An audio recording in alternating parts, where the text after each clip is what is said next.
Warning, this program typically features strong language, sexual innuendo, politically incorrect commentary, and real stories from the road. Viewer discretion is advised.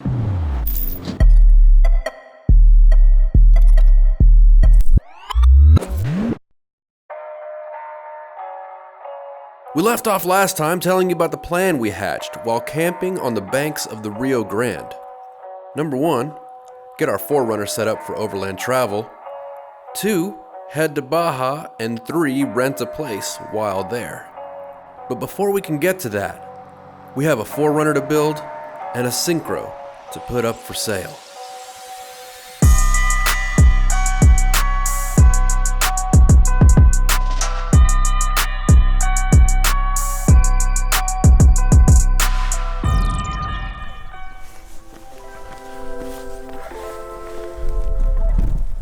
What's up, guys? We're here in New Mexico. It's really quite beautiful. I love how the clouds are right now. It's like super dope. Out that way are some mountain ranges with the sun shining on them. I think this is the beginning of the Rocky Mountains here, actually. Anyhow, speaking of the Rocky Mountains, we're heading into the Rocky Mountain State briefly today through Durango, and then we're headed to Moab. And the reason we're headed to Moab is not for kayaking or mountain biking or hiking or wheeling, but because we're gonna get a rooftop tent put on our rig. There's a used Maggiolina rooftop tent that's being sold for 1/3 of the price because it's used and it needs some fixes done to it. So we're gonna do that.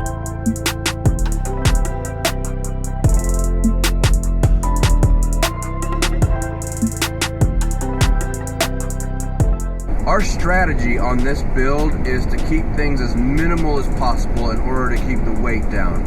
No fancy light bars, no adapted suspension. We're not gonna do medium travel. We're not gonna do long travel suspension.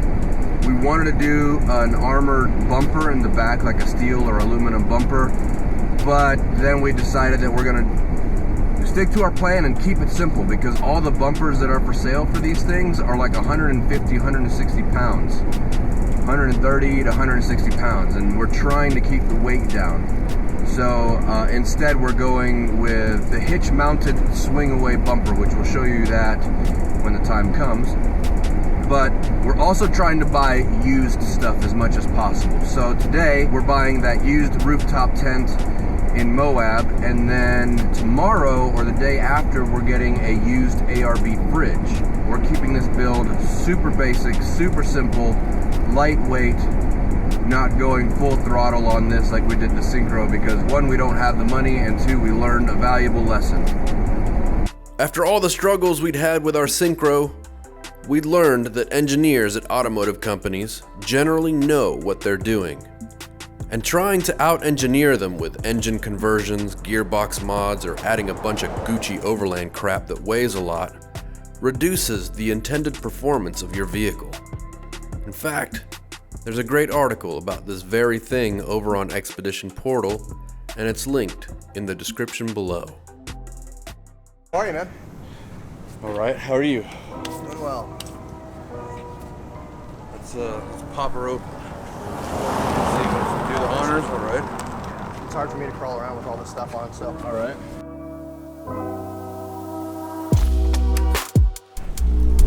It's still rolling. Look at that. That's a hell of a living space right there. Welcome to my palace. Thanks. It's nice and firm. That's what she said? Yeah. What's up, guys? Could this be it? What do you think? I think we're a go at this station, Ranger. Check it out, y'all. I have no idea if I'm pointing to the right place. It's somewhere back there. It's a rooftop tent. Jorge's pulling off the bolts that hold it on to that roof, and then we are going to install it on this one. So this rooftop tent that we bought is used, obviously, and it is a Maggiolina Airlander medium size. Lots of space. It's got way more sleeping space than our Westfalia did on the bottom floor where we used to sleep, and it's about as spacious as the top. When you pop the top on the Westie, there's about as much room in this rooftop tent as there was up there. Game changer. We have a rooftop tent. Hell yes. Dude, rooftop tent. Saved like $3,000. Hell yes. And on our way to get a fridge. On our way to get a fridge. And we're gonna save like almost $400. Yes. Here we go. All right, Denver's the next stop. We're getting an ARB fridge there. We didn't do much more filming that day as we were pretty exhausted from all the driving.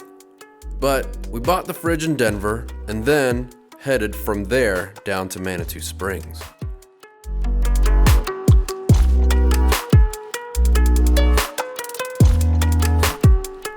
So we got a fridge. We picked it up in Denver late last night and then drove back to Colorado Springs, actually Manitou Springs. Let me show you the fridge.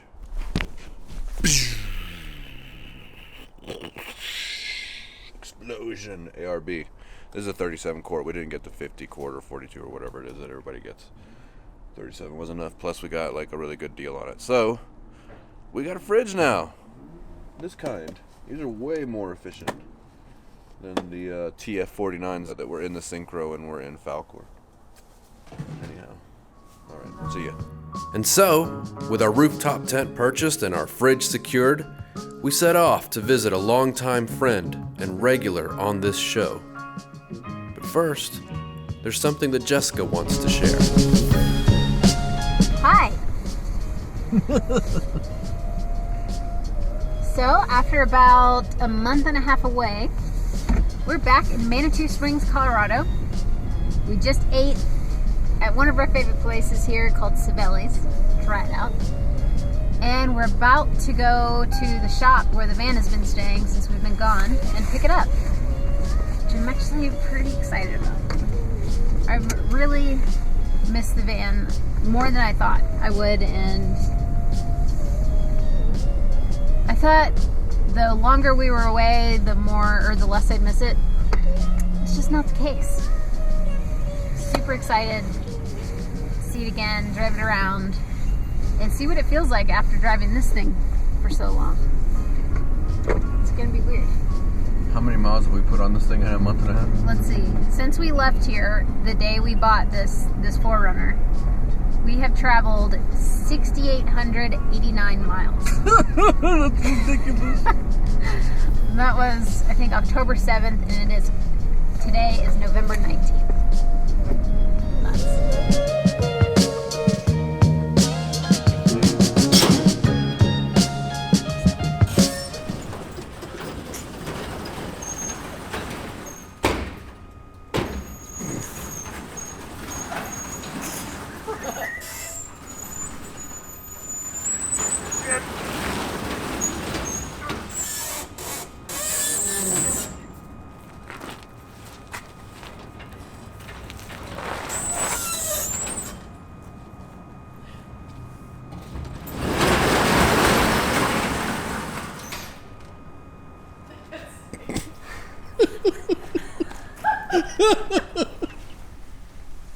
So, how do you feel, Jessica?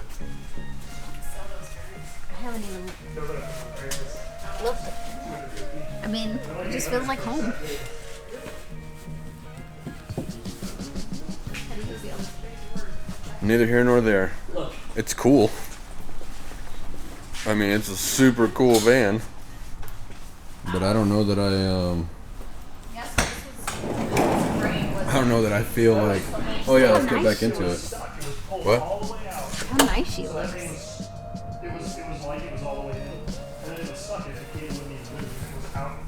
Man, she's looking good. Yeah. Clean van for sure.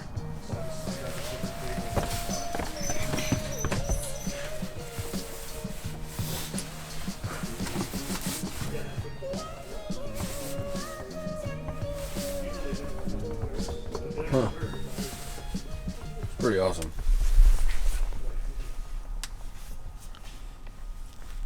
I don't really have a lot to say. I do miss it, but I don't know that I want to get back into this. You? Jessica's got her doubts. You want to get back into it, don't you? Oh, of course I do.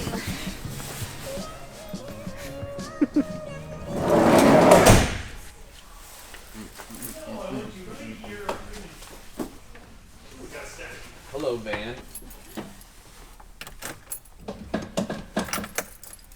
Ready for this?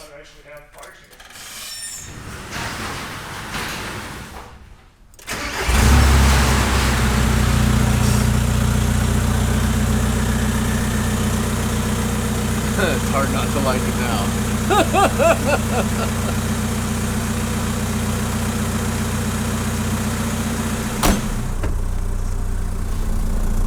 Alright, I'm back in the van and haven't driven it in a month and a half because we've been in the 4RUNNER. The van's been here in Manitou Springs. I'm just getting a few little things done. Not much has been done to it, but it was just here sitting at Steve's shop at Mountain Bus Works. I gotta tell you, there are things that I definitely miss about it. Oh my gosh, you guys. This is too hard of a decision. We're just gonna have to drive both. The 4RUNNER is gonna be the support vehicle for the van. Done. Problem solved. Isn't that right, too? And I feel a certain nostalgia and a deep pain, I guess, in my heart for it. But I just don't think that this is the right car. I don't think this is the right decision, you know? I don't think that this is what we should travel around in. I feel like this is the perfect rig for somebody who does, like, you know, weekend stuff or wants to go on extended road trips. But I'm not sure that to take it to other countries and overland in it, that it's the right choice for us anymore. So.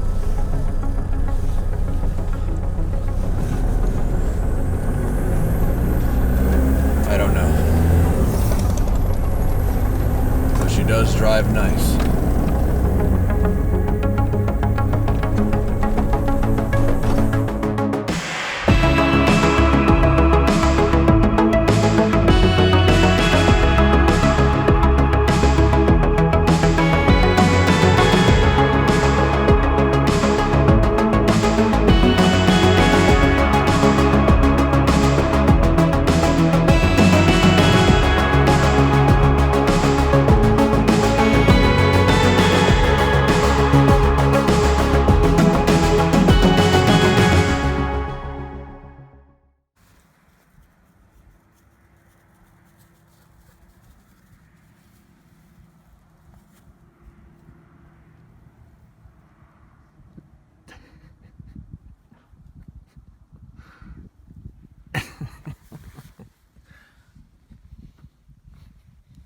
Nice.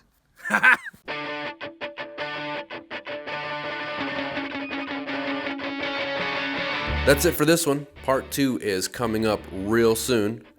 In the meantime, remember to leave a like, leave a comment, and consider supporting us on Patreon.